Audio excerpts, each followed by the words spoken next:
नमस्ते जी। आप देख रहे हैं आज का वैदिक विचार, वैदिक राष्ट्र की प्रस्तुति। आज का मंत्र अथर्ववेद के 12वें कांड के तीसरे सूक्त के 48वें मंत्र से लिया है। पक्तारम पक्वः पुनराविशाति, पकाने वाले को पका हुआ भोजन ही मिलता है, अर्थात मनुष्य जैसा कर्म करता है वैसा ही फल मिलता है। बंधुओं, यह वैदिक सिद्धांत है कि जो जैसा कर्म करेगा वैसा ही फल मिलेगा, बहुत प्रसिद्ध है। किंतु अनेक प्रकार के मतांतर में यह कहा जाता है कि आप प्रेयर कर लो, प्रार्थना कर लो, आपके पाप रूपी जो कर्म के जो फल हैं वो नहीं मिलेंगे। प्रायश्चित कर लो, आप नमाज पढ़ लो तो आपको कर्म के फल माफ़ हो सकते हैं, स्वर्ग मिल जाएगा, जन्नत मिल जाएगी। आप किसी का पूजा कर लो, अर्चना कर लो, आपके कर्म के फल नष्ट हो जाएंगे, पाप धुल जाएंगे। परंतु बंधुओं, वेद का मंत्र कहता है कि जो पकाने वाला है उसको पका हुआ ही भोजन मिलता है। जो पकाता है, कहने का अर्थ ये भी निकलता है कि हम अपने जीवन के अंदर यह सोचें कि हमने जो कर्म किए अच्छे या बुरे, वह समाप्त हो जाएंगे, वह किसी प्रकार से नष्ट हो जाएंगे, तो बहुत ही मुश्किल ही नहीं, असंभव है, ऐसा कभी नहीं हो सकता। वैदिक सिद्धांत कहता है और हम सभी भी प्राय कहते हैं, जो जैसा बोते हैं वैसा ही काटते हैं। आचार्य चाणक्य ने तो बहुत बढ़िया सी बात लिखी है। उन्होंने लिखते हुए कहा है कि यथा धेनु सहस्रेषु वत्सो गच्छति मातरम तथा यच्च कृतं कर्म कर्तारम अनुगच्छति।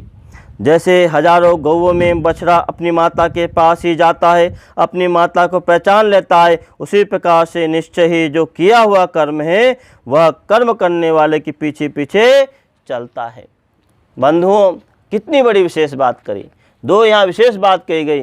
एक तो गाय माता का स्थान बताया गया, और जो पशु होते हैं उनके जो बछड़े होंगे वो चाहे अपने माँ को नहीं पहचान पाए, परंतु हजारों गाँव के अंदर आप किसी बछड़े को छोड़ दीजिए, वो अपनी माँ को पहचान लेता है। दूसरा यहाँ कहा गया कि ऐसे ही कर्म चाहे आप कैसे भी कभी भी करें, पर उनके फल आपको मिलने ही होंगे, अवश्य रूप से मिलते हैं। इसलिए कहा मनुष्य जैसा कर्म करता है वैसा ही फल पाता है।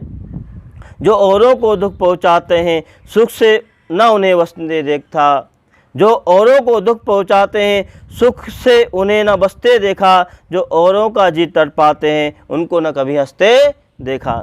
हम यदि किसी को दुखी करते हैं तो हम भी दुख के भागी होते हैं, हमें भी दुख मिलता है। और जो व्यक्ति हंसाता है उसका जीवन भी हंसमय हो जाता है, यजमय हो जाता है। महर्षि व्यास ने लिखा है, शुभेन कर्मणा सौख्यम दुखम पापेन कर्मणा कृतं फलति सर्वत्र ना कृतं भुज्यते क्वचित।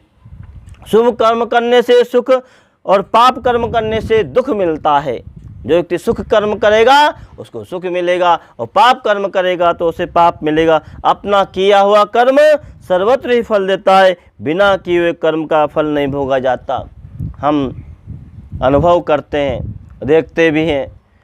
जिसको हम प्रारब्ध कहते हैं, जिसे हम भाग्य कहते हैं, वास्तव में भाग्य कोई अलग से नहीं बनता है। भाग्य तो वही होता है जो पका हुआ फल है आपका, अर्थात जो कर्म रूपी जो फल बन जाता है, जो कर्म फल पक जाता है, वह आपका प्रारब्ध हो जाता है, आपका भाग्य हो जाता है। भाग्य कोई ऑटोमेटिक नहीं है, कोई अचानक कहीं से टपकता नहीं है। भाग्य प्रारब्ध तो आपके कर्मों के फलों को ही एक परिणाम है।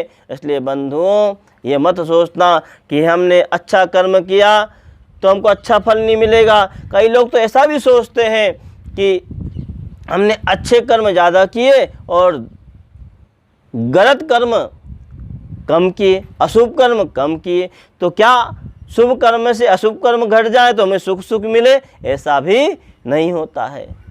महाभारत में बहुत सुंदर सी बात लिखी है, सुशीघ्रमपि धावन्तं विधानम अनुधावति शेते स शयानेन येन येन यथा कृतम उपतिष्ठति तिष्ठन्तं गच्छन्तम् अनुगच्छति करोति कुर्वतः कर्म छाया वेव अनुविधीयते। यह महाभारत में लिखा है और इसका अर्थ बहुत ही सामान्य है और बहुत विशेष भी है कि जिस जिस मनुष्य ने जैसा जैसा कर्म किया है वह उसके पीछे पीछे लगा रहता है। यदि कर्म करता शीघ्रतापूर्वक दौड़ता है तो कर्म भी उसके पीछे उतने ही वेग से जाता है।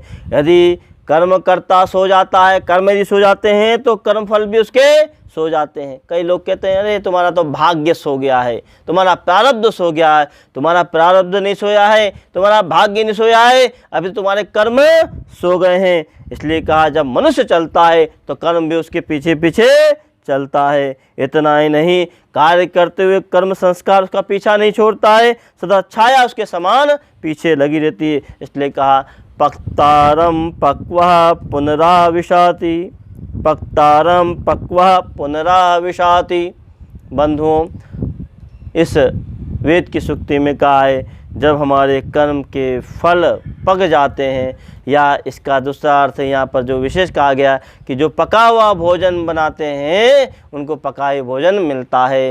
इसलिए बंधुओं, आओ हम अपने जीवन के अंदर ये समझने का प्रयास करें, हम अपने कर्म के सिद्धांत को समझने का प्रयास करें कि कौन सा कर्म हमें कैसा फल देता है।